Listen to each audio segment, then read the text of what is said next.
Hello friends, good morning. My dreams and একটা নতুন ব্লগে সবাইকে স্বাগত।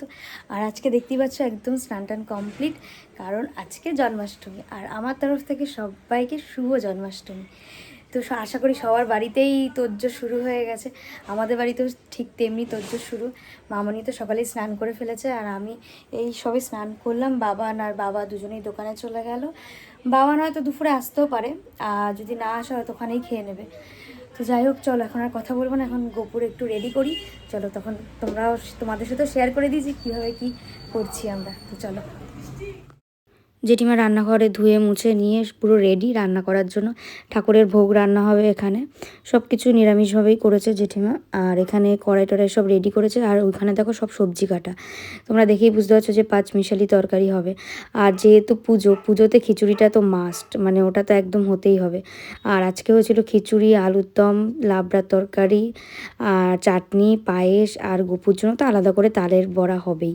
আর এখানে আমি বসে পড়েছিলাম ঠাকুর সাজানোর জন্য। তো আমি এক এক করে সব ঠাকুরের ড্রেস চেঞ্জ করছিলাম, কারণ অনেক দিন হয়ে গেছে যে আমি চেঞ্জ করিনি ঠাকুরের ড্রেস। আর সত্যি কথা বলতে গেলে এগুলো মামুনিই করে।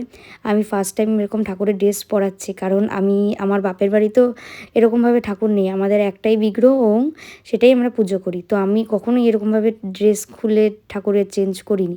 তো আমার না নিজের একটা বেশ অদ্ভুত ফিলিংস কাজ করছিল, মানে সেটা বলার মতন না। আমার যে কী ভালো লাগছিলো। আমি আবার ধীরে ধীরে করছিলাম, কারণ আমি তো খুব একটা করিনি কখনো। কীভাবে কার ড্রেস কীভাবে পরায় কিছুই জানি না।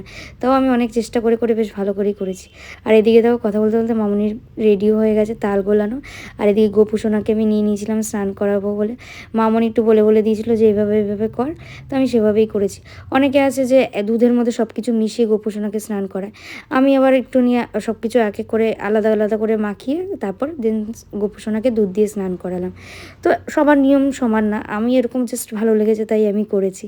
হয়তো সবার আলাদা আলাদা নিয়মও হতে পারে। তারপর একটু মাথায় ফুল দিয়ে দিয়েছি, দেন আবার একটু নিয়ে জল ঢেলে গোপু সোনাকে পরিষ্কার করে নিয়েছিলাম। তো আমার বেশ ভালোই লেগেছে মানে এই ব্যাপারগুলো করতে, কারণ আমি আগে কখনো করিনি। তো আমার ফার্স্ট টাইমই এবার এরকমভাবে স্নান করানো। তো আমার সত্যি খুবই ভালো লেগেছে। আর এমনি তো আমি ঠাকুর ঘরে ঢুকলে সহজে বেরোতে পারি না, মানে আমি এত ধীরে ধীরে করি, ফুল দিয়ে সাজানো থেকে শুরু করে আমার 1 ঘন্টা নিচে তো বেরোতেই পারি না। সেদিনকে তো আমার 2-2.5 ঘন্টা লেগে গেছে সব ঠাকুরের ড্রেস পরে টোরে রেডি করিয়ে, গোপু সোনাকে রেডি করিয়ে দেন আমি বেরিয়েছি। আর এদিকে মামনি সব কিছু গোছাচ্ছিল, আমি এদিকে আর কিছুই করিনি, সব মামনি করছিল। এটা বানাচ্ছে তালের ক্ষীর। আর ওইদিকে গোপু সোনার আজকে প্রমোশন হয়েছে, তার কারণ গোপু সোনার জন্য আজকে বাবার একটা গলার চেন, বাবাই মনে কালকে রাতে এনে দিয়েছিল, গলার চেন, রূপোর একটা বাঁশি। আমি তাই বলছিলাম যে গোপু সোনার এবার বেশ ভালো প্রমোশন হয়েছে।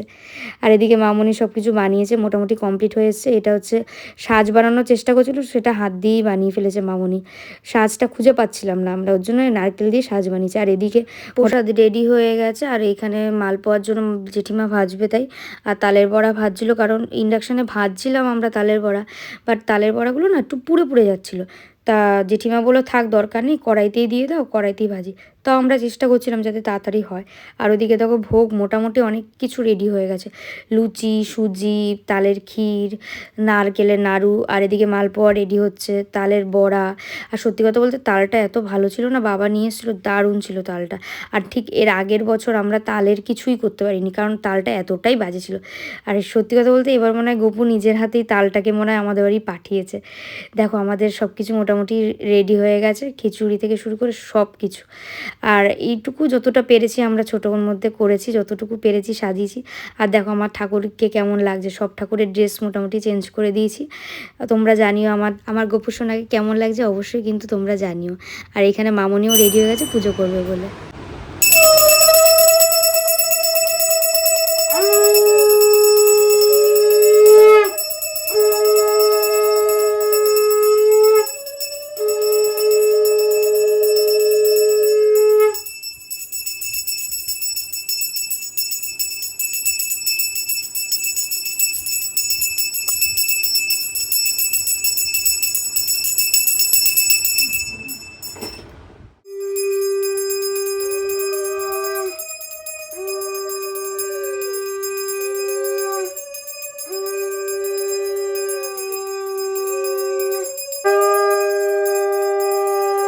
আমাদের জগন্নাথ পুজো আর গোপালের জন্মাষ্টমী মামুনি করে পুজোটা, আর বাদবাকি সব পুজোতে ঠাকুরমশাই আসে। তো তোমরা বলতে পারো যে ঠাকুরমশাই আসেনি কেন, তাই আমি বলে দিলাম আর কি। আর আমাদের পুজো প্রায় মোটামুটি কমপ্লিট। তো কমপ্লিট, জাস্ট ঘরে আসলাম, বাজে এখন প্রায় 3:45। প্রসাদও খাওয়া হয়ে গেছে, টেস্ট পুরো চেঞ্জ হয়ে গেছে, এখন অনেক টায়ার্ড হয়ে গেছি।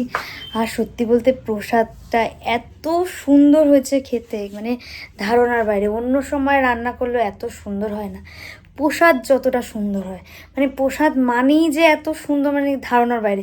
যে জিনিসটা একটু মুখে দিয়েও দেখা হয় না, না কিছু টেস্ট করা হয়, সেই তুলনায় যে এমনি সময় রান্না করা হয়, সেই রান্না কোনো দিন এক হয় না। প্রসাদটা আজকে অসাধারণ হয়েছে। খিচুড়ি, আজকে লাবড়ার তরকারি, আলুর দম, চাটনি, পায়েস, আর এমনি তো মামনি মালপোয়াগুলো বানিয়েছে, ওগুলো তো আছে। সব কটা রান্না পারফেক্ট হয়েছে, সুন্দর হয়েছে। আর পায়েস হয়েছিল, পায়েসটা আমি আজকে আর খাইনি, হেভি হয়েছে রান্না। তো যাই হোক, সন্ধ্যাবেলা কেউ আসে নাকি দেখি, আর না আসলে তো আমরাই। আর হয়তো দিদুনদের বাড়ি মামনি বা বাবান গিয়ে হয়তো প্রসাদ দিয়ে আসবে, আর তাছাড়া কারোর আসার তেমনি কথা নেই। তো চলো এখন একটু রেস্ট নিয়ে নিই। তো সন্ধ্যেবেলায় কেউই আসেনি, মামনি ওদিকে দেখো খাবার গুছিয়ে রেখেছে মামা বাড়ি পাঠানোর জন্য, আর এই এসে মালপোয়া খেতে বসে গেছে। তো আজকে ভিডিওটা এখানেই এন্ড করছি। ভালো লাগলে please like, comment, share, subscribe my channel. দেখা হবে আবার নেক্সট কোনো একটা ভিডিওতে। আর আজকের ভিডিওটা কেমন লাগলো অবশ্যই কিন্তু জানিও। আজকের জন্য টাটা।